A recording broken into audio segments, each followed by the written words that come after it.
نبی پاک علیہ السلام نے فرمایا جو مسلمان جمعے کے دن یا جمعے کی رات کو فوت ہو اس کو اللہ تعالیٰ قبر کی آزمائش سے محفوظ رکھتا ہے۔ جو جمعے کی رات فوت ہو جائے یا جمعے والے یعنی جمعے رات اور جمعے کی درمیانی رات چلا جائے یا جمعے والے تو اللہ اسے عذاب قبر سے، تو میرے عزیز جو بندہ شہید ہو اس سے عذاب قبر نہیں ہوتا، جو آدمی جمعے کے دن یا جمعے کی رات چلا جائے اسے بھی عذاب قبر نہیں ہوتا۔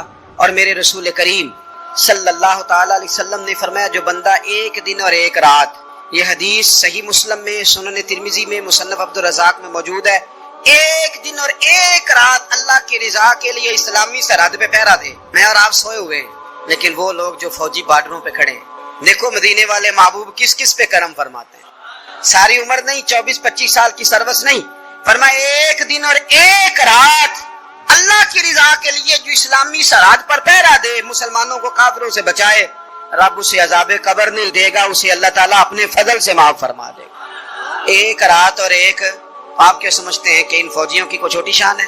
ان کا کوئی چھوٹا مرتبہ ہے؟ ایک دن اور ایک رات اگر یہ پہرا دیں تو اللہ انہیں اتنا انعام عطا کرتا ہے۔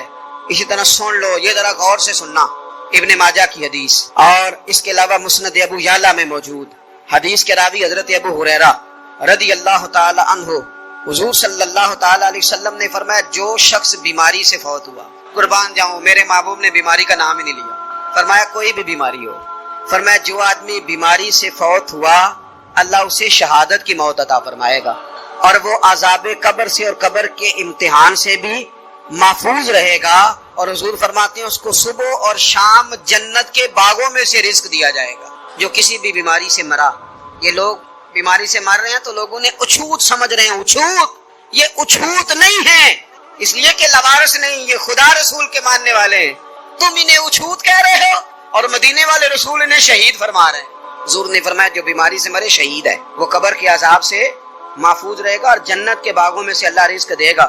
لوگ کہتے ہیں دیکھو جی بڑا تانگ ہو کے دنیا سے گیا ہے، تو اس بندے کو بھی عذاب قبر نہیں ہوتا۔ اسی طرح جو بندہ سورہ ملک پڑھتا ہے، سنن ترمذی میں حضرت ابن عباس سے روایت ہے کہ حضور صلی اللہ علیہ وسلم کے ایک صحابی نے ایک جگہ خیمہ لگایا تو وہاں سورہ ملک پڑھنے کی آواز آتی، کوئی بندہ پڑھنے والا نظر نہیں آتا تھا۔ جب حضور کی بارگاہ میں عرض کیا تو فرمایا وہاں قبر تھی اور قبر کے اندر بیٹھ کے میرا صحابی سورہ ملک کی تلاوت کر رہا تھا۔ اگر ہمیں خسرہ نمبر یاد ہو جاتا ہے نا اپنی جگہ کا، اور ہمیں پتہ ہوتا ہے کہ میرے والا حصہ کتنے کروڑ کا ہے، اگر ساری کہانیاں ہمیں یاد ہوتی ہیں تو سورہ ملک بھی ہمیں یاد ہو سکتی ہے۔ موبائل پہ اس کو ریکارڈ کر لیں، پھر اس کو سنیں کبھی بھی سورہ ملک میں۔ اور ہمارے سلسلہ عالیہ میں تو سورہ ملک وظیفہ ہے، ہمارے الوظیفۃ الکریمہ میں اعلیٰ حضرت نے لکھا ہے کہ رات کو سورہ ملک اور سورہ یاسین کے بغیر سونا نہیں۔ سورہ ملک اتنی شاندار صورت ہے کہ نبی پاک صلی اللہ علیہ وسلم نے فرمایا یہ قیامت کے دن اللہ کی بارگاہ میں ناز سے جھگڑا کرے گی اور کہے گی اے اللہ یہاں تو میرے پڑھنے والے کو جنت عطا فرما یا مجھے قرآن پاک سے علیحدہ کر دے، تو رب کریم پھر اپنے فضل سے پڑھنے والے کو جنت عطا کرے گی۔ میری اپیل ہے ہر اس شخص سے جو کسی بھی مشکل کا شکار ہے، کسی بھی آزمائش کا شکار ہے، کسی بھی ذہنی پریشانی کا شکار، وہ کسی بھی قسم کے دباؤ کا شکار ہے، کسی الجھن کا شکار ہے، کسی تکلیف میں ہے، کسی درد میں ہے، فقر میں ہے، آزمائش میں ہے، قرض میں ہے، بیماری میں ہے، پریشانی میں ہے، وہ اپنے رب کی بارگاہ میں استغفار پڑھے، استغفر اللہ ربی من کل ذنب واتوب الیہ، کثرت کرے، نہیں تو استغفر اللہ استغفر اللہ استغفر اللہ کثرت سے پڑھے۔ کسی بھی صورت میں اپنے مالک کے حضور استغفار کرتا رہے، کرم ہوتا رہے گا، رحمت ہوتی رہے گی، بخشش ملتی رہے گی، اللہ درگزر فرمائے گی۔ حضرت امام حسن سے آ کے وظیفہ پوچھا، اس شخص نے کہا حضور اولاد کوئی نہیں تو وظیفہ بتائے، تو آپ نے فرمایا استغفار پڑھا کر، کیا کر؟ اس نے کہا ٹھیک ہے، تو حضور پھر میں دوبارہ کعبہ ہوں، تو امام حسن کہنے لگے بے اولاد ہے نا تو، استغفار کا وظیفہ بتایا نا؟ کہا۔ فرمانے لگے اب اس وقت آنا جب اللہ تجھے 10 بیٹے عطا کرے گا۔ کتنے؟ 9 4 نہیں، 10 ہی کہہ دیے۔ تو حضرت امیر معاویہ رضی اللہ عنہ دیکھا، کہنے لگے حسن اتنا بڑا دعویٰ؟ آپ فرمانے لگے میں نے کہہ دیا نا، تو اللہ فضل کرے گا، ہاں اللہ خیر کرے گا، خیر ہو جائے گی۔ وہ شخص کئی سالوں کے بعد آیا، کئی سالوں کے بعد، تو حضرت امیر معاویہ کو بھی ساتھ لایا، کہنے لگا حضور اللہ کے فضل سے اللہ نے 10 بیٹے عطا فرمائے، پورے 10 ہی اللہ نے دیے۔ تو حضرت امیر معاویہ کہنے لگے جناب بات تو آپ کی سچی ہو گئی، تو مجھے بھی بتائیے وظیفہ کہاں سے لیا؟ فرمانے لگے قرآن پاک سے، سورہ نوح کی 10 11 12 آیت پڑھو، اللہ فرماتے ہیں تم استغفار پڑھو، میں تمہاری بیٹوں سے بھی مدد کروں گا، مالوں سے بھی مدد کروں گا۔ تو میں نے استغفار بتائی تھی اور قرآن میرے اللہ کا ہے، رب کا وعدہ جھوٹا ہو سکتا؟ فرمایا 10 بیٹے ملنے تھے، میں نے کہہ جو دیا تھا۔ وہ میرے بھائیو یاد رکھیں، استغفار اللہ کی رحمت نازل کرنا ہے۔ ایک ہوتا ہے خوف، ایک ہوتی ہے خشیت۔ خوف والے لوگ توبہ کرتے ہیں، خشیت والے استغفار کرتے ہیں۔ ایک ہوتا ہے خوف، ایک ہوتی ہے خشیت والے استغفار کرتے ہیں۔ نبی کریم علیہ السلام نے فرمایا میں دن میں 100 مرتبہ استغفار کرتا ہوں، دن میں۔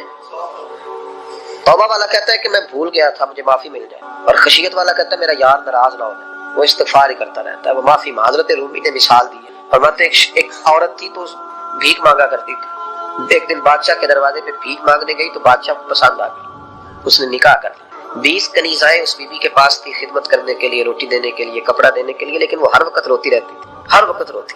ایک سمجھدار کنیز کہنے لگی کہ ملکہ اب تیرا درجہ بہت بڑا ہے، تو ہر وقت روتی رہتی ہے، معافی ہی مانگتی رہتی ہے ہر وقت، کون سی ایسی نعمت ہے جو تیرے پاس نہیں؟ تو وہ کہنے لگی اس لیے تو روتی ہوں۔ کیا مانا؟ کہنے لگی اس لیے روتی ہوں کہ میں اس قابل نہیں تھی جو مجھے مل گیا، کہیں میرے سر کا سائیں ناراض نہ ہو جائے، وہ کہیں بگڑ نہ جائے، مجھے پتا ہے کہ میں کیا تھی اور مجھے کہاں تک پہنچا دیا، میں روتی اس لیے ہوں کہ کبھی کہیں وہ ناراض۔ حضرت عمر اس لیے روتے تھے کہ کہیں مصطفیٰ ناراض نہ ہو جائے، حضرت ابو بکر اس لیے تڑپتے تھے کہ کہیں اللہ کا فضل روٹ نہ جائے۔ یہ جو مولا علی اپنے کمرے میں بیٹھ کے زور زور سے استغفار پڑھتے تو اس لیے نہیں کہ بڑے پاک تھے جن کی معاذ اللہ معافی مانگتے تھے، اس لیے کہ رب رسول کہیں ناراض نہ ہو۔ خشیت تھی کہ جہاں ہم پہنچے ہوئے کہیں وہاں سے واپس۔ استغفار بندے کی اللہ سے صلح کرا دیتا ہے، بندے کی رب سے صلح ہو جاتی ہے جب استغفار۔ دیکھیں نا بڑی سادی سی بات ہے کہ دو بھائی ناراض ہوں تو بڑا کہتا ہے اس نے میری بے ادبی بڑی کی، تو چھوٹا اگر پاس آ جائے اور پیر پکڑ لے کہ چل یار معاف کر دے، تیرا بھائی نہیں۔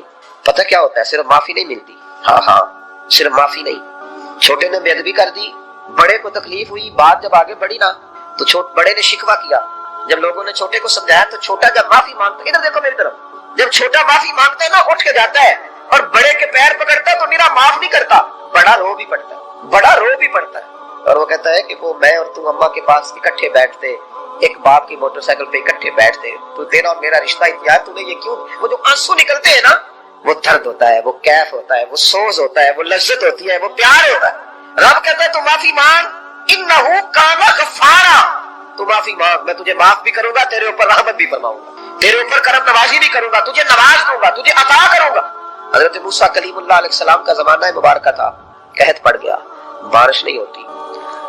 ہم لوگ نا اب تو خیر ہمارے پاکستان میں تو ٹیبل ٹاک ہوتی ہے، ٹاک شو ہوتے ہیں، ہمارے یہاں تو پتہ کیا جاتا ہے کہ بارش ہو کیوں نہیں رہی، پھر اس پہ یہ ہوتا ہے کہ دھواں بڑا چڑھ گیا ہے، حالات بڑے خراب ہیں، فلاں ایسے ہو گیا، قحط کا۔ ہم تو اسباب تلاش کرتے رہتے ہیں نا، فوق بہت زیادہ ہے، فلاں چیز ایسے ہے، فلاں چیز ایسے، اب تو یہ تلاش کرتے رہتے ہیں۔ وہ لوگ یوں نہیں کرتے تھے، وہ سیدھے جا کے مصلوں پہ بیٹھتے تھے، اس لیے کہ وہ کہتے تھے جب رب چاہتا ہے تو پھر کوئی چیز کسی چیز کو روک سکتی، وہ سیدھے مصلے پہ بیٹھتے۔ اعلیٰ حضرت فاضل بریلوی رحمۃ اللہ علیہ کے پاس ایک مولانا محمد حسین آئے، وہ فلکیات کے بڑے ماہر تھے، تو اعلیٰ حضرت نے فرمایا ذرا ستاروں کا حساب لگا کے دکھاؤ بارش کب ہوگی؟ کہنے لگا پورا مہینہ تو نہیں ہوگی۔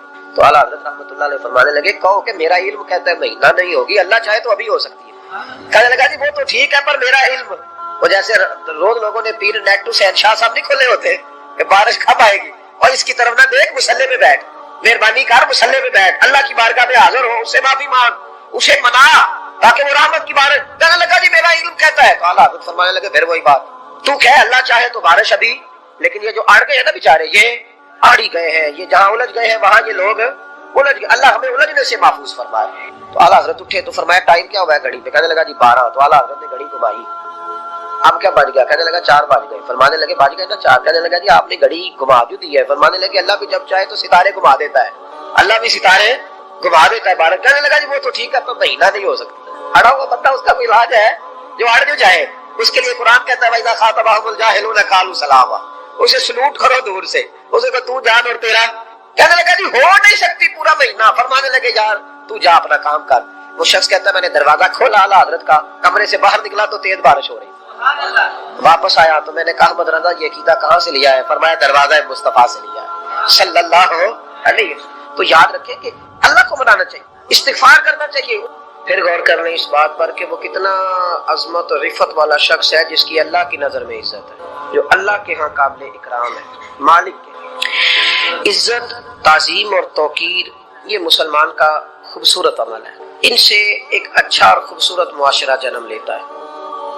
لیکن اگر بڑوں کو تکلیف دی جائے، بزرگوں کی بے ادبی کی، معاشرے میں بگاڑ بھی پیدا ہوتا ہے اور بدصورتی بھی پیدا ہوتی ہے، بدصورتی پیدا ہوتی ہے، بدبو پھیلتی ہے، اس سے معاشرے کا حسن مان پڑتا ہے۔ بڑوں کو تکلیف نہ دے، آزمائش میں مبتلا نہ کرے۔ جس کو اللہ تبارک و تعالی نے ہم سے بڑا کیا ہے، علم میں کیا ہو، عمل میں کیا ہو، تقوی میں کیا ہو، یا ویسے ہی دین کے اندر اس کی داڑھی سفید ہو گئی، اس شخص کا اکرام کرے، اس کو عزت دے، اس کے ساتھ ادب والا معاملہ کرے، یہ چیز سنوارتی ہے مسلمانوں۔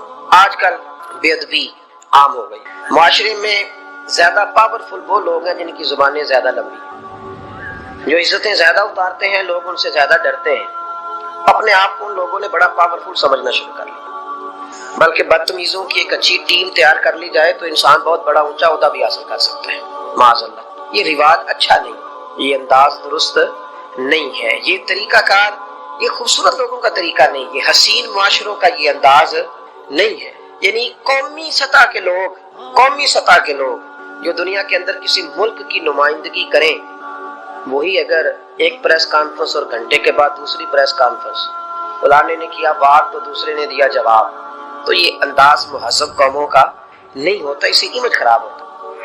یہی انداز اب ہمارے گھروں میں چلتا ہے، کسی کی ایک بات پر جب تک سامنے والا 11 باتیں نہیں کرتا اتنی دیر تک اس کی روح کو، اس کے دل کو تسلی نہیں ہوتی۔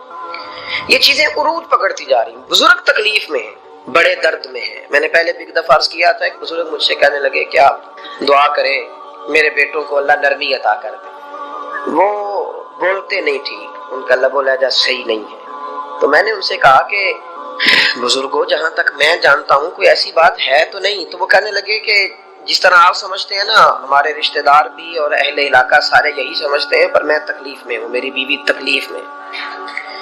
میں نے کہا کہ پھر آپ یہ اتنی زیادہ پردہ پوشی کس بات کی؟ تو وہ کہنے لگے کہ ڈرتا ہوں، اگر لوگوں کے سامنے ہم بات کرتے ہیں تو لوگ کہتے ہیں کہ تم نے تربیت نہیں صحیح کی، اگر میں بات کرتا ہوں تو لوگ مجھ پہ شک کرتے ہیں، کہتے ہیں تو نے رزق نہیں صحیح کھلایا، تو میں درد میں رہتا ہوں، کپڑا اٹھاؤں گا تو میرا اپنا بدن برہنہ ہو جائے۔ یار وہ کتنی تکلیف میں ہے باپ جو اپنے سگے بیٹے سے بات نہیں کرتا کہ پتہ نہیں کہاں سے بولے گا، کیا جواب دے گا میری بات کا، یعنی ڈرتا ہے، سہما ہوا رہتا ہے۔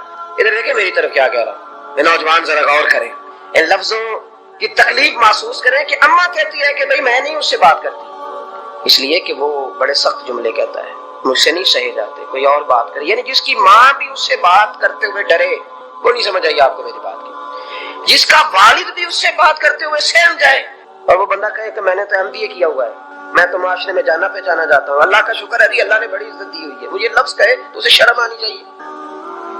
جس کے استاد بھی اسے کام بتاتے ہوئے ڈرے کہ بدتمیز ہے، نہیں کرے گا کہ نہیں۔ اگلے لفظ اس سے بھی خطرناک ہے، جس کا مرشد بے جھجک جسے کام ہی نہ بتا سکے اور جس کو کام کہنا ہی چھوڑ دے، جس کے حوالے سے لوگ خاموش ہو جائیں کہ بس مطلب کیا ضرورت ہے، جب اس پہ بات بوجھ بنے گی تو اس شخص کو پھر سوچنا چاہیے نا کہ وہ زندگی کس لیے گزار رہا ہے، اس کا پھر انداز کیا ہے۔